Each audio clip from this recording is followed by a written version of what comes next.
নমস্কার সবাইকে এবং সাংবাদিক বন্ধুদেরকে ধন্যবাদ এবং স্বাগতম জানাচ্ছি আজকের এই সাংবাদিক সম্মেলনে। আজকে ডাকার মেন উদ্দেশ্য আপনারা জানেন, আমরা যারা রাতাবাড়ি তথা নতুন রামকৃষ্ণনগর সমষ্টির জনগণ, আমরা দীর্ঘদিন থেকে আমাদের একটা আশা আকাঙ্ক্ষা ছিল, আমাদের একটা স্বপ্ন ছিল, আমাদের আসামের জনপ্রিয় মুখ্যমন্ত্রী, আমাদের সবার প্রিয় মাননীয় মুখ্যমন্ত্রী ডক্টর হেমন্ত বিশ্ব শর্মা আমাদের রাতাবাড়িবাসীকে এবং রামকৃষ্ণনগর সমষ্টিবাসীকে আমাদের একটা স্বপ্ন দেখিয়েছিলেন। বিগত 2-3 বার ইলেকশনে প্রচারে এসে উনি বলেছিলেন যে আমি রামকৃষ্ণনগর বা রাতাবাড়িতে মেডিকেল কলেজ দেব। আপনারা যা জানেন, এই মেডিকেল কলেজ নিয়ে অনেক কিছু হয়েছে এই দীর্ঘ 5-6-7 বছর থেকে। আর আমাদের মাননীয় মুখ্যমন্ত্রীর কমিটমেন্ট অনেকে অনেকভাবে নিয়েছেন এবং সমষ্টির মানুষ অনেক সময় ভেবেছেন যে লেট হচ্ছে, দেরি হচ্ছে, বা আমিও প্রচারে গেলে, মিটিং মিছিলে গেলে অনেক বলতেন যে দাদা সত্যিকার অর্থে রামকৃষ্ণনগর বা রাতাবাড়িতে মেডিকেল হবে কি হবে না। তো আমি সবাইকে বলতাম যে আপনারা জানেন আমাদের মাননীয় মুখ্যমন্ত্রী ডক্টর হেমন্ত বিশ্ব শর্মা, আমি আমার পলিটিক্যাল ক্যারিয়ারে আমি যতদিন থেকে ওনাকে দেখছি, আমি দেখেছি আমাদের মাননীয় মুখ্যমন্ত্রী যখন যা বলেন তা উনি করেন। আজ পর্যন্ত আমাদের মাননীয় মুখ্যমন্ত্রীর পলিটিক্যাল ইতিহাসে উনি দীর্ঘদিন থেকে পলিটিক্স করছেন, বা আপনারা অনেক সাংবাদিক বন্ধুরা দীর্ঘদিন থেকে আমাদের মাননীয় মুখ্যমন্ত্রীকে দেখছেন, উনি যা বলেছেন তা করেছেন। আর গত কয়েকদিন আগে আমি একবার বলেছিলাম যে প্রেস মিটে এমনি কয়েক মিডিয়া ভাই বন্ধুদেরকে আপনারা সংবাদপত্রের মাধ্যমে প্রকাশিত হয়েছিল যে মেডিকেল কলেজ এমপি ইলেকশনের আগে হবে। আর গত মাসে টেন্ডার হয়েছে, গত 30 তারিখ টেন্ডার হয়ে যায়। আর গতকালকে আমাদের মাননীয় মুখ্যমন্ত্রী ভিডিও কনফারেন্স করেন। আমাদের যত বিধায়ক আছেন সব বিধায়কদেরকে বলেন যে আমরা কালকে ভিডিও কনফারেন্সে থাকার জন্য। আমি কালকে ভিডিও কনফারেন্সে যখন থাকি তখন আমাদের মাননীয় মুখ্যমন্ত্রী বলেন যে এই মাসের 4 তারিখ আমাদের দেশের জনপ্রিয় প্রধানমন্ত্রী মাননীয় নরেন্দ্র ভাই মোদীজি আমাদের গুয়াহাটিতে আসবেন। আর এই গুয়াহাটিতে আসার পরে এই 4 তারিখে কয়েক হাজার কোটি টাকার শিলান্যাস করবেন। আর এই কয়েক হাজার কোটি টাকার শিলান্যাসের সঙ্গে আমাদের করিমগঞ্জ রামকৃষ্ণনগরের মেডিকেল কলেজেরও শিলান্যাস উনি গুয়াহাটিতে ভার্চুয়ালি করবেন, আমাদের রামকৃষ্ণনগর মেডিকেল কলেজ। গতকালকে আমাদের মাননীয় মুখ্যমন্ত্রী আমাকে বলেন, পার্সোনালি বলেন যে রাতাবাড়ির যেহেতু মেডিকেল কলেজ হবে 4 তারিখ মাননীয় প্রধানমন্ত্রীর প্রোগ্রামে যাতে আমরা এখান থেকে অনেক বেশি মানুষ যাই। তাই আমি আজকে আপনাদেরকে ডাকার একটাই কারণ হলো আমাদের মাননীয় মুখ্যমন্ত্রীকে আমি রাতাবাড়িবাসীর পক্ষ থেকে অনেক অনেক ধন্যবাদ এবং কৃতজ্ঞতা জ্ঞাপন করছি। আমাদের মাননীয় মুখ্যমন্ত্রী যেভাবে আমাদের রাতাবাড়িবাসীকে এত বড় একটা উপহার দিয়েছেন, এই রাতাবাড়ির মানুষ কখনো আমাদের মাননীয় মুখ্যমন্ত্রীকে বলবে না। আপনারা জানেন এই মেডিকেল কলেজ নিয়ে কংগ্রেসী বন্ধুরা অনেক আন্দোলন করেছেন। কংগ্রেসীরা অনেক সময় বিভিন্নভাবে কেস মোকদ্দমা করেছেন যাতে রাতাবাড়ি রামকৃষ্ণনগর মেডিকেল কলেজ যাতে না হয়। তারপরেও আমাদের মাননীয় মুখ্যমন্ত্রী এই রাতাবাড়ি তথা রামকৃষ্ণনগর সমষ্টির প্রতি যে প্রেম ভালোবাসা উনি বারবার দেখিয়েছেন আর বারবার প্রমাণ করেছেন যে রাতাবাড়ির মানুষ যেভাবে আমাদের মাননীয় মুখ্যমন্ত্রীকে মন খুলে ভালোবাসে, এভাবে আমাদের মাননীয় মুখ্যমন্ত্রী মন খুলে রাতাবাড়ির জন্য, রামকৃষ্ণনগর সমষ্টির জন্য ভালোবাসা দেখিয়েছেন। তাই আমি আবারও আমাদের রাতাবাড়ির পক্ষ থেকে এবং আমার বিধানসভার পক্ষ থেকে এবং করিমগঞ্জ জেলার পক্ষ থেকে এবং বরাকবেলির পক্ষ থেকে আমাদের মাননীয় মুখ্যমন্ত্রীকে ধন্যবাদ জানাচ্ছি।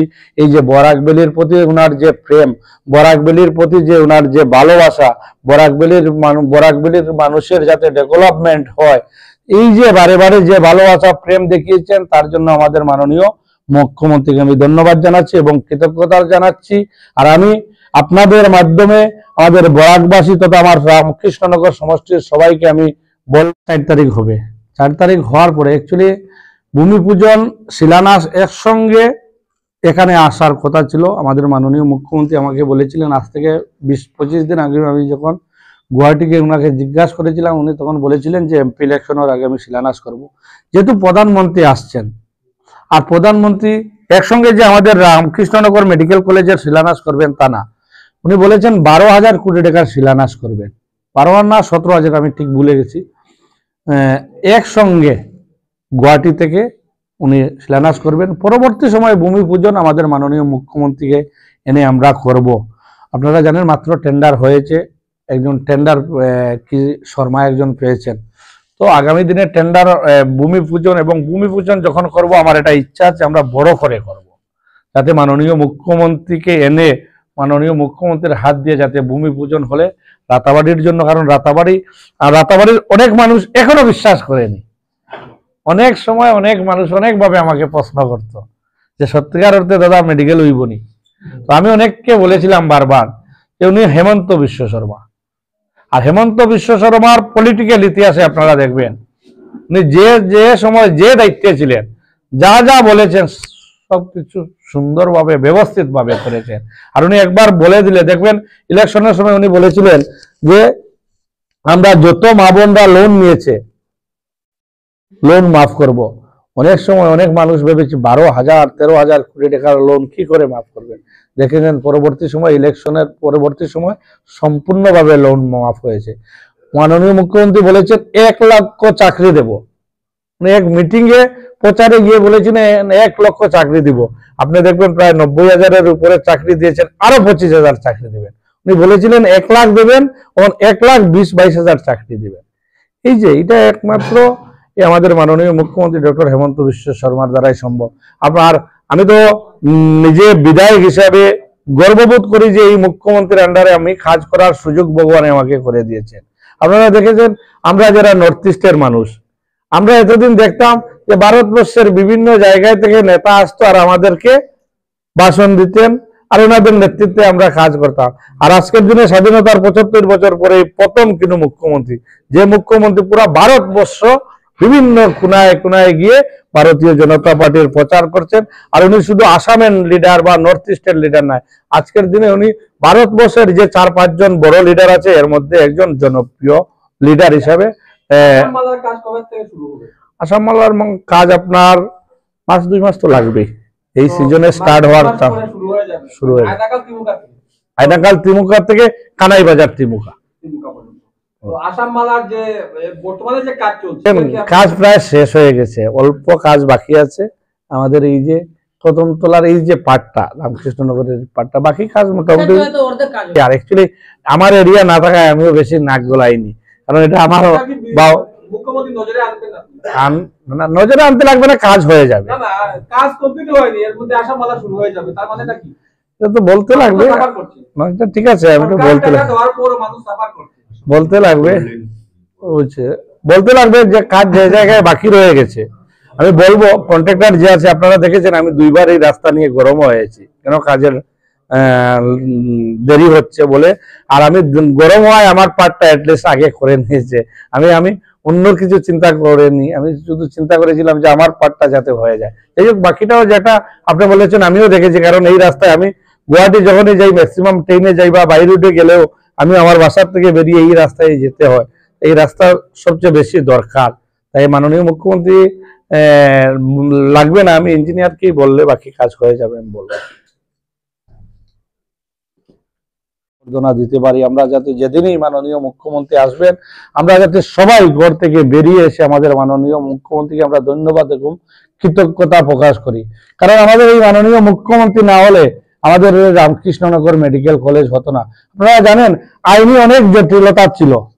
কংগ্রেসী বন্ধুরা আপনারা জানেন কমলাক্ষ যে পুরকাইশ্বর থেকে ধরে যুব করিমগঞ্জের কংগ্রেসের প্রেসিডেন্ট থেকে ধরে এর লোকাল যারা কংগ্রেসের লিডারশিপ আছেন সবাই মিলে যাতে রামকৃষ্ণনগরে রাতাবাড়িতে মেডিকেল কলেজ না হয় তার বিরোধিতা করেছেন।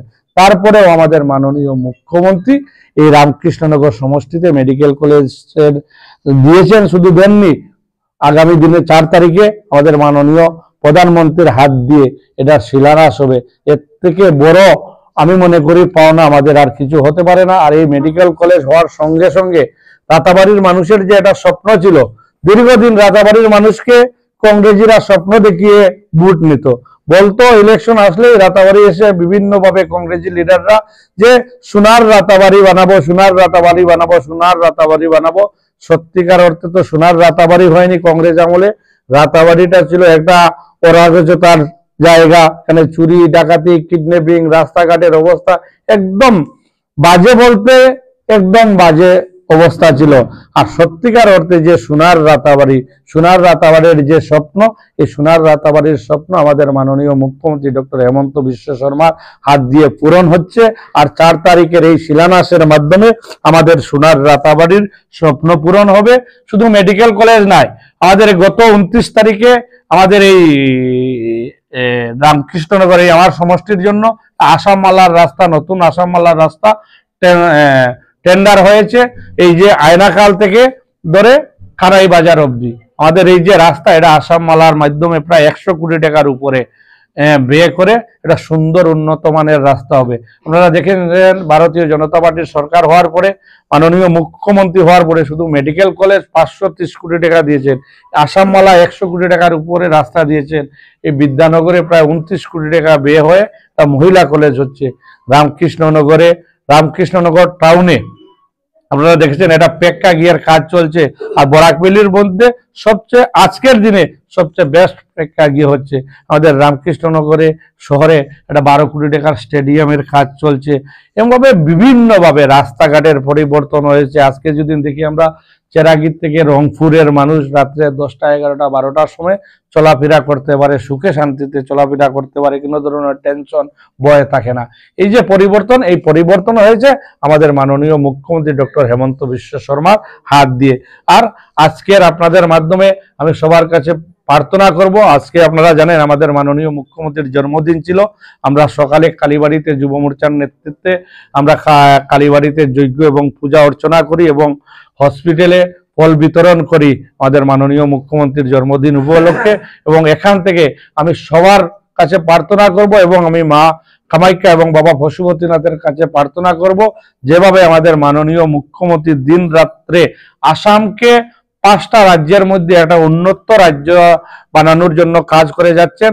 মা কামাখ্যা বাবা পশুপতিনাথ যাতে ওনার স্বপ্ন পূরণ করে আর ওনাকে যাতে সুস্থ সবল রাখে।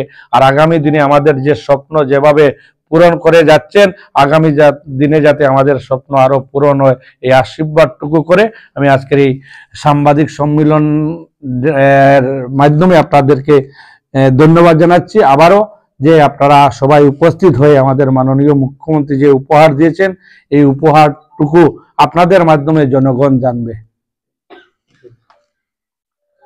ঠিক আছে।